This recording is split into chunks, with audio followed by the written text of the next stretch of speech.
আজকে রান্না করে দেখাবো কাতলা কালিয়া। তো কড়াইতে তেল গরম হলে তাতে গোটা গরম মশলা, শুকনো লঙ্কা ফোড়ন দিয়ে পেঁয়াজ কুচি ছেড়ে দিলাম। পেঁয়াজটা একটু ভাজা ভাজা হয়ে গেলে তাতে আদা, জিরে, লঙ্কা বাটা এবং টমেটো দিয়ে যে পেস্টটা করে রেখেছিলাম সেটা দিয়ে কষাতে থাকলাম। রোজকার দিনের আমরা মাছের ঝোল খেয়েই থাকি, কিন্তু একদিন এরকমভাবে একটু কাতলা কালিয়া করে খেয়ে দেখবেন, আশা করি সবার ভালো লাগবে। তারপরে এটাতে লবণ, হলুদ পরিমাণ মতো দিয়ে আমি টক দই ছিল, টক দইটাকে একটুখানি জল দিয়ে ফেটিয়ে কষাতে থাকলাম। এরপরে গরম জল দিয়ে তার উপরে চেরা কাঁচা লঙ্কাগুলো দিলাম, আর এতে একটা দারুণ স্মেল আসবে। তো ভাজা মাছগুলো এরপরে দিয়ে দিলাম।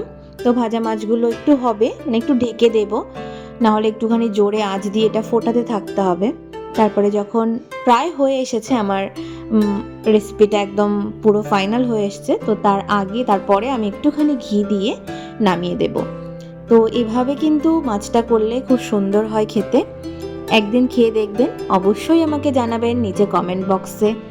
আর পাশে সাবস্ক্রাইব করে আমার চ্যানেলটি আমার পাশে অবশ্যই থাকবেন, এবং এরকম নিত্যদিনে আরও নতুন নতুন ভিডিও অবশ্যই আপনাদের সঙ্গে শেয়ার করব। ততদিনের জন্য ভালো থাকবেন, সুস্থ থাকবেন।